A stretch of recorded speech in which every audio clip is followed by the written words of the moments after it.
제가 중국 내륙에 있는 지하교회를 섬길 때 일입니다.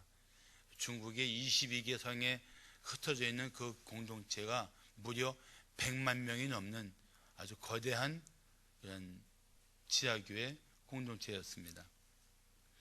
1년에 2번씩 교회 지도자들을 모아서 성경 공부를 했습니다.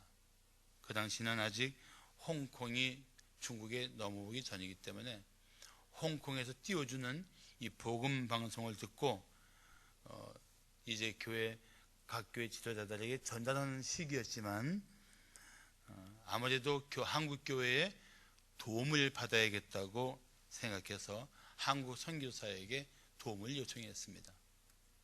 마침 제가 잘 아는 그 선교사였기 때문에 저하고 이렇게 연결이 되었습니다.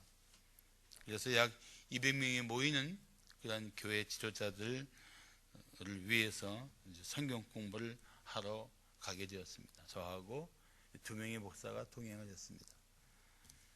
제가 첫 강의를 맡았습니다. 그때 제 첫 강의의 제목이 예수님은 참 하나님이시며 참 사람이시다. 이게 첫 강의였습니다. 사실 기독교에서 매우 중요한 교리입니다. 이 고백을 할 수 있어야 삼위일체 하나님을 고백할 수 있고 유일하신 구속의 주 예수 그리스도를 고백할 수 있는 고백입니다. 그런데 사실은 그 자리에 서기 전까지 제가 그 중간에 리더들하고 미리 사전에 만나서 이제 교제했는데 그게 저를 이제 한번 시험한 것입니다. 이 사람이 믿을 수 있나? 정작 그 전체를 이끌어가는 대표 형제는 나타나지 않았습니다. 첫 강의 때 회중석에 그분이 앉아 있었던 것입니다. 그런데 제가 예수님은 참 하나님이시고 참 사람이시다라는 이 중요한 것을 발표하니까 이분 마음속에 저런 강의를 할 수 있다면, 저런 메시지를 전할 수 있다면 이분들 일행은 믿을 수 있겠다 하고 강의 끝나니까 저를 찾아와서 자기 소개를 하는 거예요. 그리고 저를 끌어안고 기뻐했습니다. 저를 끌어안고 안목사는 뜻이에요. 흉디, 형제는 뜻이에요. 끌어안고 막 인사를 합니다. 사실 놀란 건 저였습니다. 어떻게 복음방송만 듣고 이 거대한 100만 명이 넘는 이 지하교회를 지도하는 이 형제가 신학 공부하는 형제가 아닌데 이렇게 정확하게 성경의 중요한 교리들을 알고 있는가? 제가 놀랐어요. 사실은. 생각해 보십시오. 그 복음방송만 듣고 이 형제는 저에게 그런 얘기를 했습니다. 나는 중요하게 생각하는 교리들을 전하고 있습니다. 삼위일체 하나님, 오직 유일하신 구주 주님이신 예수 그리스도, 성경 66권만이 정경이라는 사실, 그리고 영광 중에 다시 오실 예수 그리스도, 이런 중요한 교리들을 말하는데 제가 깜짝 놀랐습니다. 정규 신학도 하지 않았는데 어떻게 이렇게 정확히 할 수 있는가는 성령이 그에게 특별한 지혜를 주셨다고 믿습니다. 그분들을 약 7년간 섬기면서 사실은 제가 엄청난 도전을 받고 감동을 받았습니다. 그래서 중국에 갈 때마다 아내에게 그렇게 말했습니다. 여보, 나 영적 비타민 먹으러 갑니다. 갔다 오면 제가 변했어요. 저는 성경을 가르쳤지만 그분들의 열심과 간절함과 하나님을 사랑하는 그 진지함을 보면서 제가 엄청 도전을 받았던 겁니다.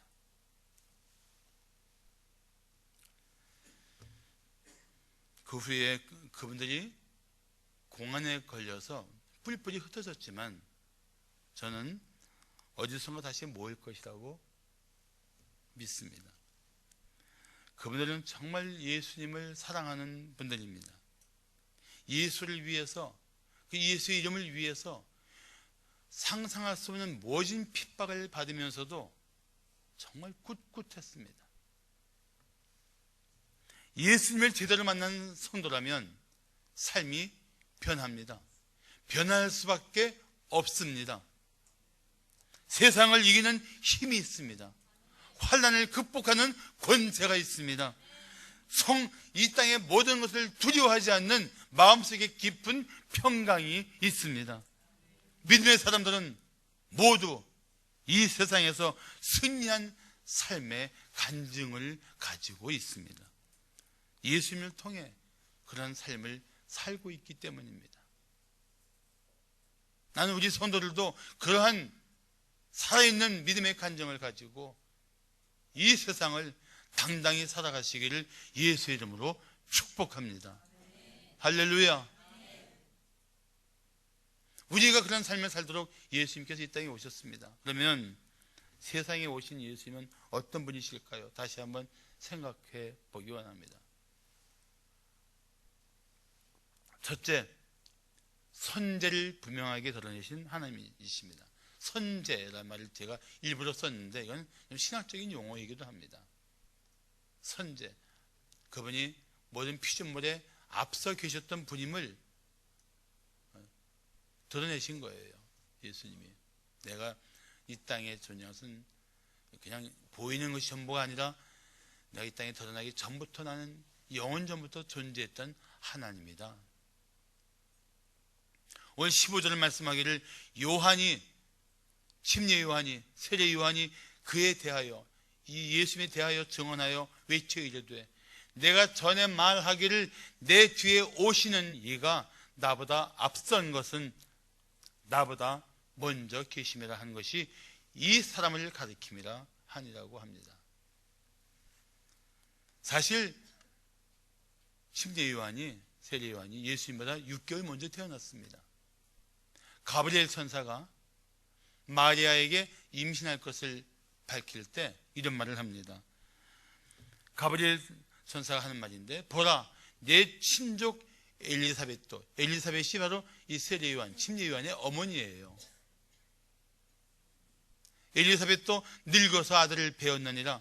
본래 임신하지 못한다고 알려진 이가 이미 6달이 되었나니, 6개월 앞서 태어난 것이 요한입니다. 침례 요한, 세례 요한. 그런데 먼저 태어났던 요한이 예수님을 가리켜 나보다 먼저 계심이라고 말합니다. 이 먼저 계신다는 말이 사실은 매우 중요한 뜻을 가지고 있습니다. 예수님이 비록 육신을 입고 이 땅에 오셨지만 영원전부터 존재하신 분이라는 뜻입니다. 이것을 선제라고 말합니다. 선제, 앞선자, 있을 제자, 선제. 선제하신 하나님. 그러면 선제하신 하나님이, 선제하신 예수님이 어떤 모습으로 계셨을까요? 그건 이미 말씀드렸지만 모든 피조물을 창조하기 전부터 그분은 영광의 하나님을 계셨던 것입니다. 그 하나님이 육신을 입고 이 땅에 오셨습니다. 그러므로 만물은, 모든 피조물은 마땅히 창조의 하나님이시요 주권의 하나님이신 예수님을 경배해야 하는 것입니다. 침례 요한이 그 예수님을 본 순간 그걸 깨달은 거예요. 나보다 먼저 계신 분, 영원전부터 영광의 하나님이신 그분, 그 예수에 대한 고백이 있었기에 나중에 요한은 자신의 삶을 통해서 오직 예수님만 높임받기를 간절히 원했습니다. 그래서 요한은 이런 고백도 서슴지 않았습니다. 그는, 그리스도 예수는 흥하여야 하겠고 나는 쇠하여야 하리라. 영광의 하나님이 비록 이 땅에 육신을 입고 오셨지만 그 선지하신 그분을 친히 뵌 순간 이분은 영원히 존귀와 영광을 받으실, 흥하여야 할 뿐이고 난 그분 앞에서 감춰져야 할 존재다. 이 고백인 것입니다. 사랑하는 성도 여러분, 우리도 요한과 같은 자세를 가져야 합니다. 예수님을 믿는 성도라면 내 삶을 통해서 예수님이 높임을 받기를 원해야 합니다. 예수님의 영광이 드러나기를 원해야 합니다. 내가 원하느냐 원하지 않느냐가 중요한 것이 아니라 내 삶을 통해서 하나님 되심이 나타날 수 있기를 바라는 마음이, 그것이 영광의 주님을 만난 성도다운 고백인 것입니다.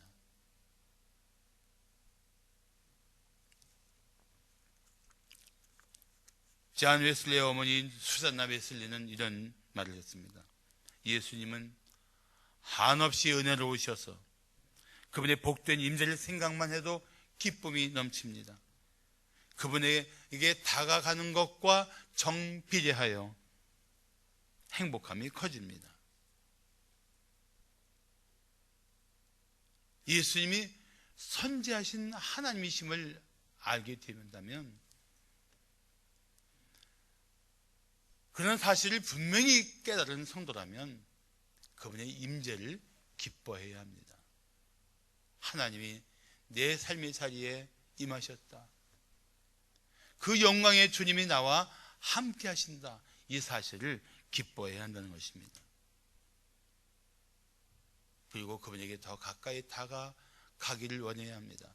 다가갈수록 그 마음에 특별한 평강이 넘쳐야 합니다. 다가갈수록 그 마음속에 복된 심령이 충만해야 할 것입니다.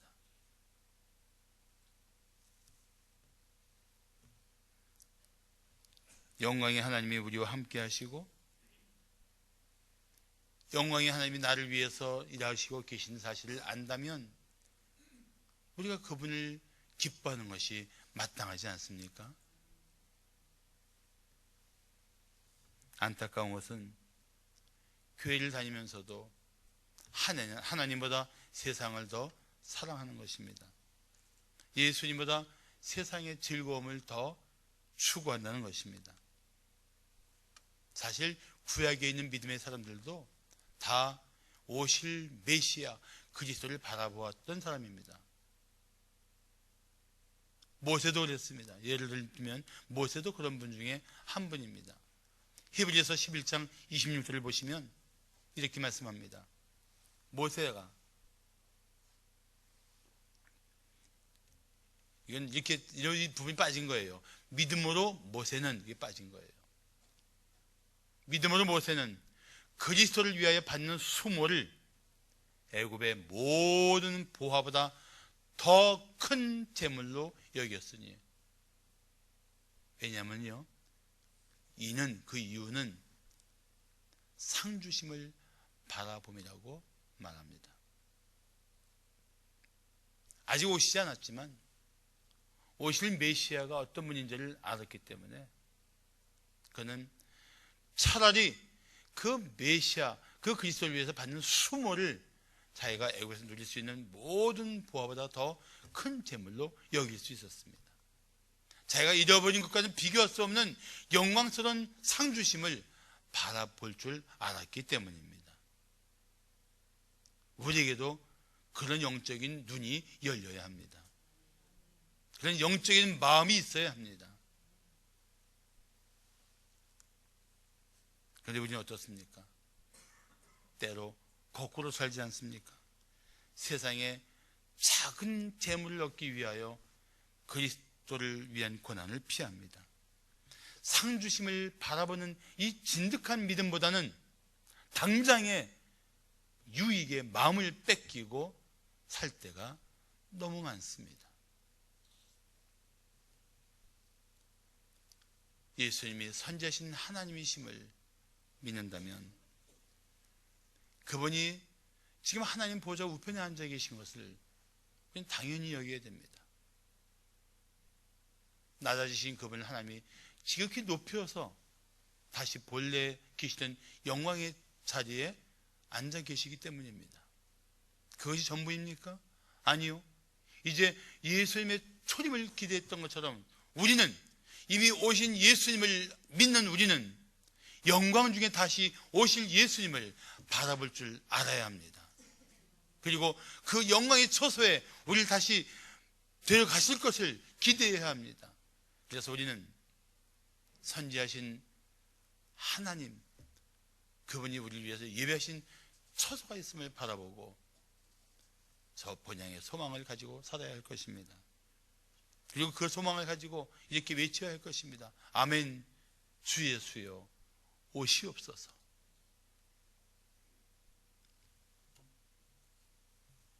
잠시 지날 이 세상이 전부가 아닌 걸 알고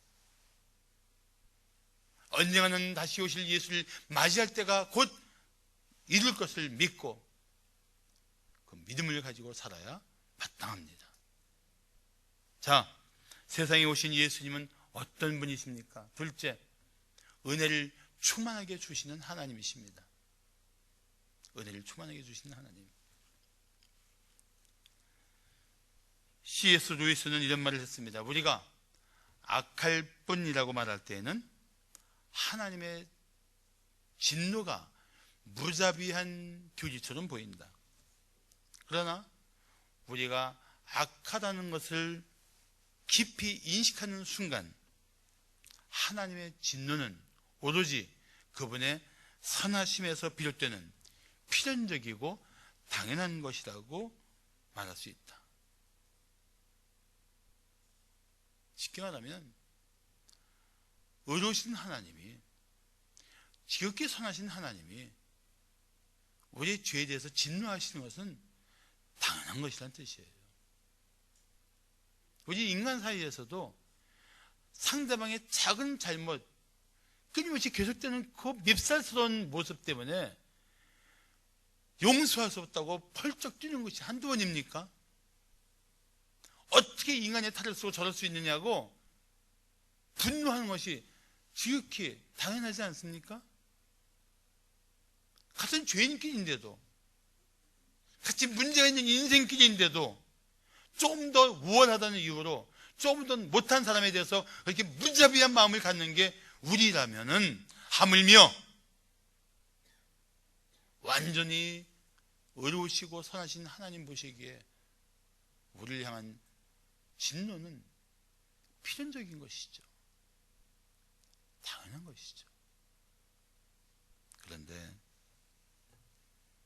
지금은 심판의 때가 아닙니다. 은혜의 시대입니다. 어떤 죄인도 예수님을 믿으면 구원의 은혜를 받을 수가 있습니다.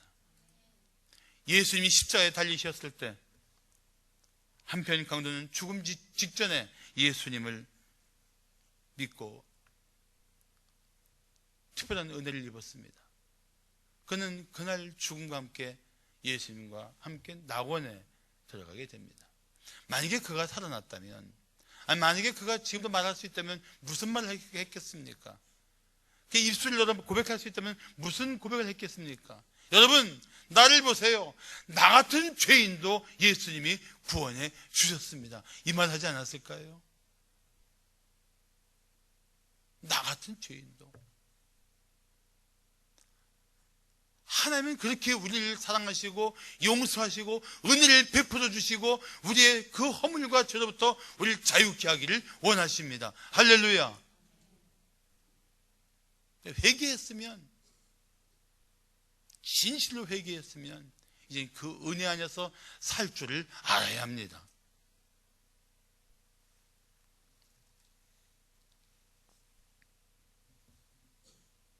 사랑하는 성도 여러분, 이토록 놀라운 구원의 은혜를 받으셨습니까? 확신합니까? 자랑할 수 있습니까? 찬양할 수 있습니까? 고백할 수 있습니까? 그래야 돼요. 오늘 보면 16절에 말씀하기를 우리가 다 그리스도 예수의 충만한 데서 받으니 은혜 위에 은혜로라고 말합니다. 이게 무슨 뜻이냐면 예수님 안에는 그 충만함이 가득해서 끊임없이 은혜를 흘러보내고 계시다는 뜻입니다. 그런데 이 은혜 위에 은혜란 말은 두 가지 의미가 있어요. 끊임없는 은혜라는 뜻도 있고, 하나는 받은 위에 더 큰 은혜를 주신다는 뜻도 있습니다. 한마디로 말한다면 끊임없이 우리에게 더 풍성하게, 더 충만하게 베풀어 주시는 은혜라고 말할 수 있습니다. 그 은혜의 근원지가 누구라고요? 아멘. 예수님이에요. 예수님.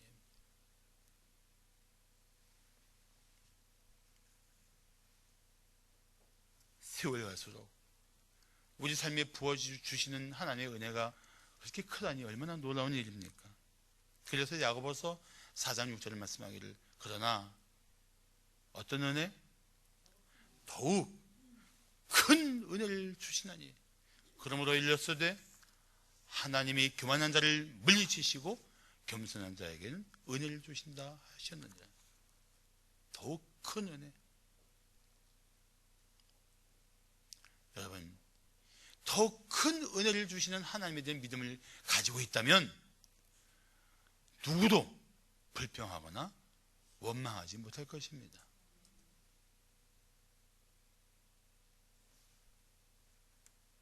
더 큰 은혜를 예비하시고 우리를 이끌어 가시는 그 하나님을 우리는 오히려 찬양하게 될 것입니다. 이 큰 은혜를 깨달은 사도 바울은 이런 고백을 했습니다. 그러나 내가 나 된 것은 하나님의 은혜로 된 것이니 내게 주신 그의 은혜가 헛되지 아니하여 내가 모든 사도보다 더 많이 수고하였으나 내가 한 것이 아니요 오직 나와 함께 하신 하나님의 은혜로라. 여기서 잘 보세요. 내가 나 된 것이 하나님의 은혜다. 다시 말하면 이런 뜻이에요.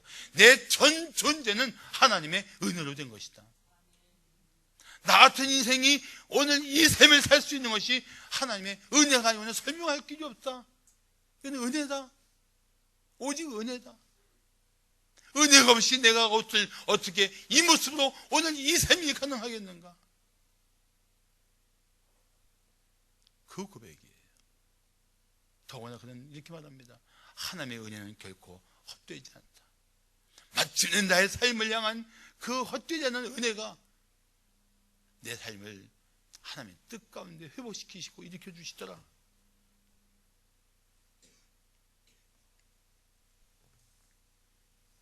그리고 바울은 그의 육체에 가시가 있었어요. 고통이죠. 안질이라고도 하고 간질이라고도 하지만 그 고통으로 말미암아 하나님께 간구하다가 응답을 받습니다. 성경이 이렇게 말합니다. 나에게 이르시기를 내 은혜가 네게 족하도다. 이는 내 능력이 약한 데서 온전하여 짐이라 하신지라. 그러므로 도리어 내가 크게 기뻐함으로 나의 여러 약한 것들에 대하여 자랑하리니 이는 그리스도의 능력이 내게 머물게 하려 함이라. 그는 자기가 강함으로 하나님을 증거하려고 한 것이 아니고 자기 약함 속에 머물러 계신, 아니 약하기 때문에 더 자기 삶에 충만하게 역사하시는 하나님의 능력을 기뻐하며 자랑할 수 있는, 이 은혜를 은혜라고 고백할 수 있는 삶을 살게 되었다는 것입니다. 내 몸을 약하게 하신 것 감사합니다. 그래서 하나님의 능력을 경험합니다. 내 삶이 가난하게 하심을 감사합니다. 그래서 하나님의 부유함을 경험합니다. 이것조차도 하나님의 은혜입니다. 이런 뜻이에요.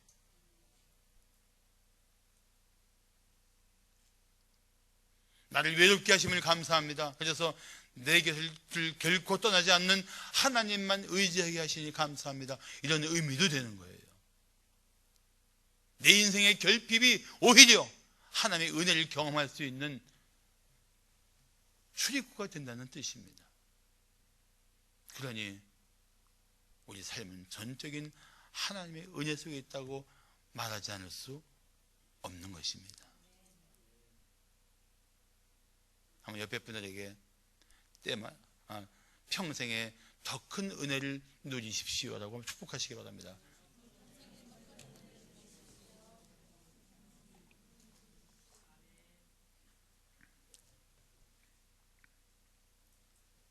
그래서 우리는 이런 찬송을 부르게 됩니다.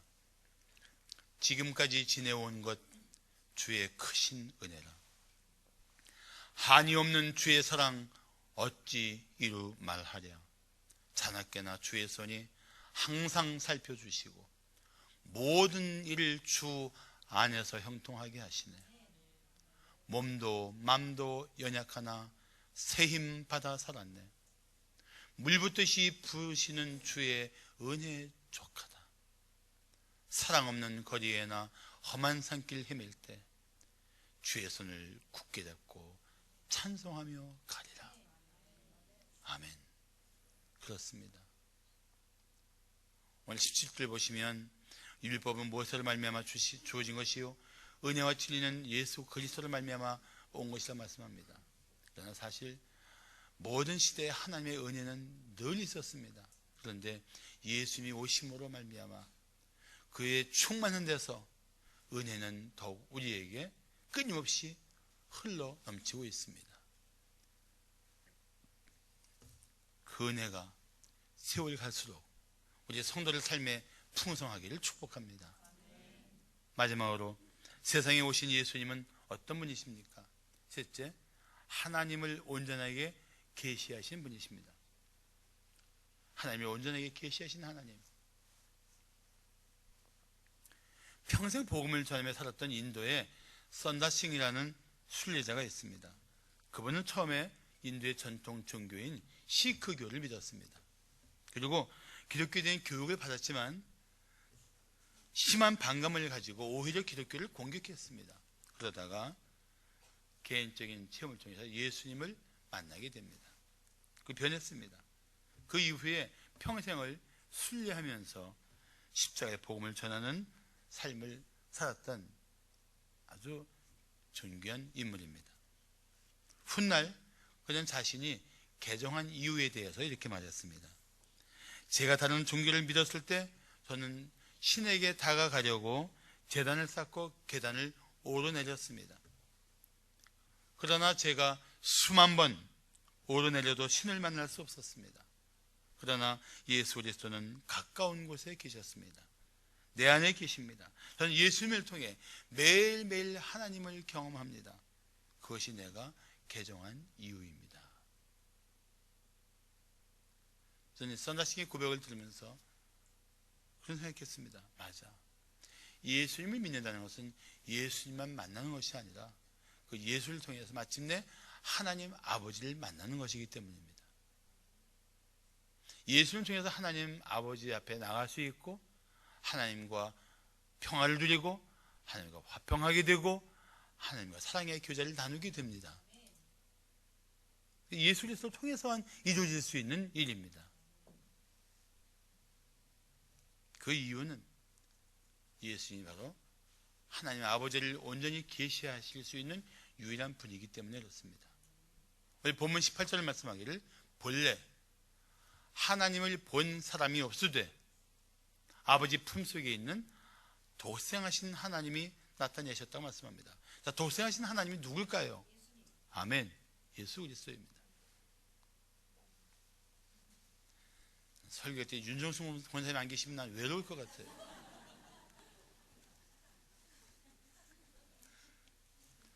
성경 주석학자인 브루스 밀러는 이런 말을 했습니다.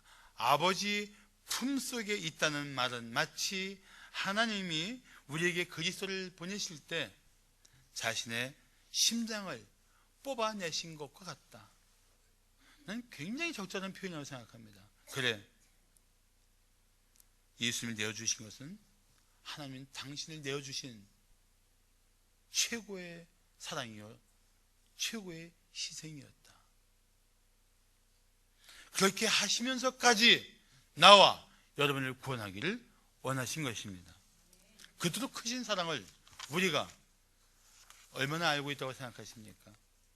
마치 아기가 부모의 사랑과 희생 때문에 생존하지만 그 부모의 사랑과 희생을 제대로 모르는 것처럼 우리가 그렇게 살고 있다는 생각이 듭니다. 그런데 중요한 것은 우리가 이 육신의 눈으로는 하나님 아버지를 볼 수 없다는 것입니다. 디모데전서 6장 16절을 말씀하기를 오직 하나님에게만 죽지 아니함이 있고, 무슨 뜻이에요? 하나님이 영원하시다. 가까이 가지 못할 빛에 거하시고 어떤 사람도 보지 못하였고 또 볼 수 없는 분이시니 하나님에게 존귀와 영원한 권능을 돌릴지어다. 아멘.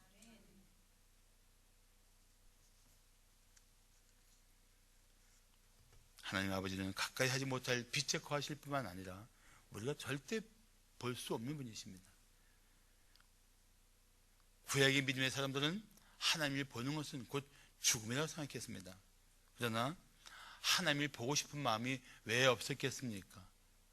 전도하다 보면 그런 말 듣잖아요. 하나님 보여주시면 믿겠다고. 그게 뭔지를 모르니까 하는 얘기예요. 그런데 모세가 그 하나님을 보고 싶었습니다. 그래서 출애굽기 33장 18절에서 모세가 이르되 원하건대 주의 영광을 내게 보이소서라고 말합니다. 이 하나님이 뭐라고 대답하시는지 압니까? 출애굽기 33장 20절에서 내가 내 얼굴을 보지 못하리니 나를 보고 살 자가 없음이니라 그러시고 얼굴을 안 보여주시는데 대신 하도 보고 싶으니까 등을 살짝 보여주고 지나가십니다. 그래도 하나님의 등을 본 사람이 모세예요.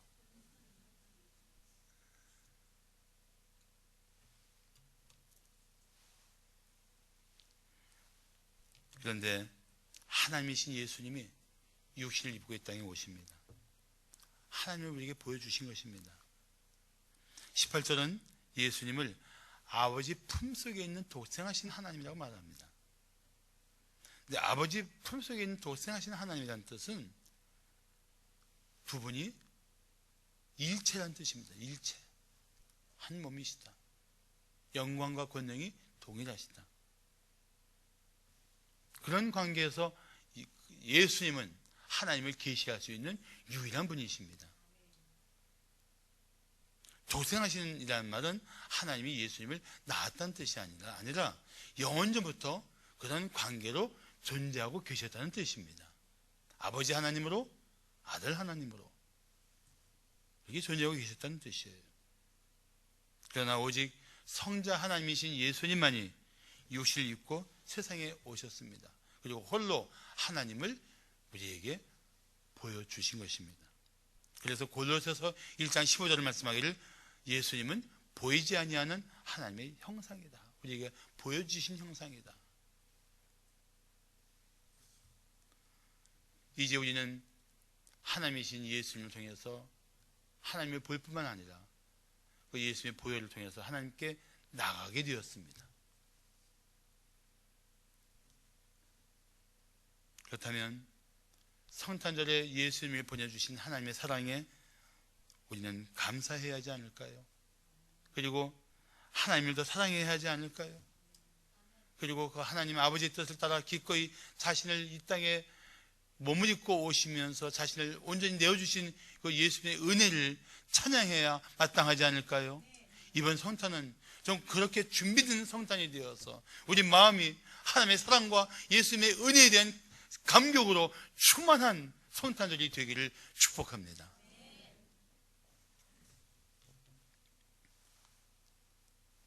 휴스턴의 크리스찬 라디오 방송국의 한 프로에서 있었던 실화입니다.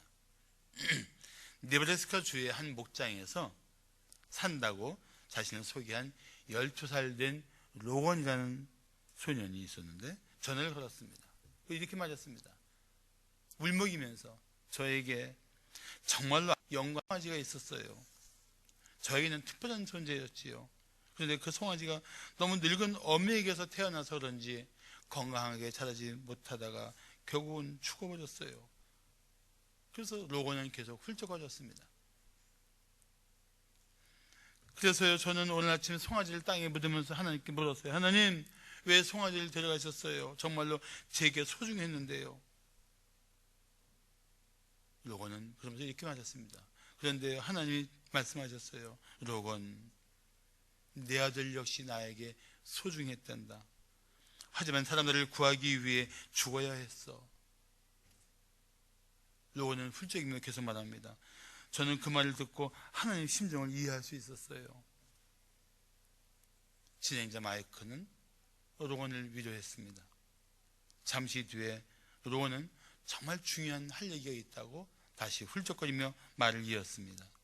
만약 여러분이 사랑하는 사람이나 동물을 떠나보낼 때 하나님 역시 소중한 아들을 떠나보내셨다는 사실을 기억하세요. 그리고 하나님은 정말 우리의 심정을 이해하십니다. 하나님은 항상 이해해 주세요. 우리는 그냥 하나님께로 나아가기만 하면 돼요. 저는 단지 이 말을 꼭 하고 싶었어요. 로건의 사연은 녹음되어서 인터넷에도 올라갔고 많은 사람은 로건의 이야기를 통해서 큰 감동과 깨달음을 받았다고 합니다. 그렇습니다. 하나님은 독생자를 내어주셨고 그 독생자의 죽음을 목격하시면서 죽을 수밖에 없는 우리를 구원하시고 영생을 주기를 원하셨습니다. 그 뜻을 이루시기 위해서 독생하신 하나님을 인간의 몸으로 이 땅에 보내주신 날이 성탄절입니다. 매년 돌아오는 또 하나의 휴일이 아니라 늘상 듣는 그런 성탄절의 그런 평범한 개념이 아니라 정말 그날에 하나님의 자신을 찢는 사랑의 희생이 있었고 우리를 구원하기 위한 예수님의 그 낮아지심의 은혜에 대한 감격과 감동이 회복되는 날이 되었으면 좋겠습니다. 사랑하는 성도 여러분, 하나님은 우리를 위해 독생자 예수님을 세상에 보내셨습니다. 죽어마땅한 죄인을 위한 사랑의 결단이요 사랑의 희생입니다. 예수를 통해 죄인이 하나님께 화목하게 하시려는 사랑의 희생입니다. 예수님을 통해 구원받게 하시려는 하나님의 희생입니다. 그리고 모든 믿는 성도들에게 더 크고 놀라운 사랑을, 더 풍성한 은혜를 주시기 위한 하나님의 결단입니다. 이 사랑을 받은 우리가 하나님을 향하여 감사하며 예수를 경배해야 마땅하지 않을까요? 온 마음을 다해 하나님께 감사하며 그 사랑을 또한 이웃에게 나눌 수 있는 그런 12월 그런 한 해를 마무리하는 삶이 되시기를 축복합니다. 기도하시겠습니다.